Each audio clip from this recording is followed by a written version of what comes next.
It's a modular system. You have one size platform, 11 size steps, 11 size ladders, tower supports for that, and handrails. So it's designed to fit every need within a basic parameter and can be customized to the extent that you can go higher or lower depending on what the end user's need is. One of the ways that we felt we were able to be competitive with the product is take a lot of the direct labor out. The product is 100% US made, and it is, most of it is done on robots today. So we've got stamping the platforms out of single pieces of metal. That reduces the welds. We're able to achieve a lot greater strength out of the platforms. We use the latest in technology. We robotically weld.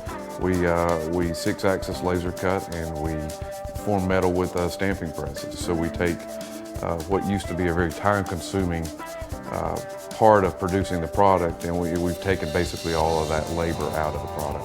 We just have got a really, really good product out there that's going to, that the more people see it, the more people are going to buy it.